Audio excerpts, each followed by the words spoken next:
Hi there, I'm Jules from Stonesoup.com, and today I've got another fresh 6-ingredient dinner recipe for you.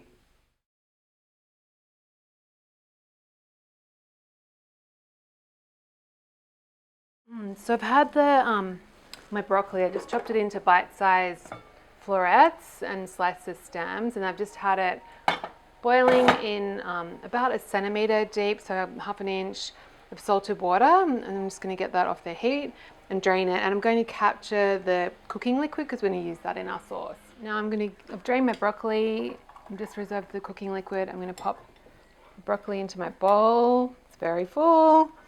It was a big head of broccoli, that one. And then I'm going to get my cheese in, which looks like an insane amount of cheese. But it's going to melt down and cook into the sauce. And if you find that your bowl's too big like this, we might just pull out some of the broccoli, and we'll add it back in once we've stirred.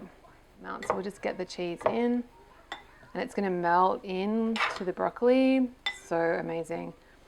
And yeah, it's important that you use like really finely grated cheese. So I'd use my microplane grater to grate it, not a food processor, because unless it's these really fine, if it's not these really fine kind of flakes, it's not going to melt, and you're going to get, it's not going to work essentially.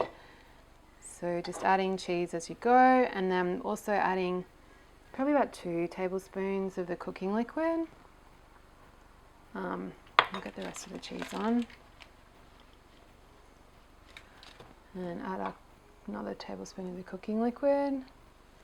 And then it's just a matter of stirring it and just letting the cheese melt into the sauce.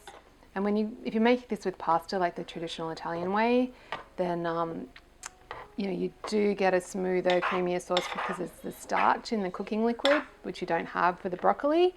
But just be careful, because you can easily add too much liquid, and then it's going to be not so nice in the bottom. But that's looking like 3 tablespoons was a good amount for this. But I'd start with 2, because you can always add more.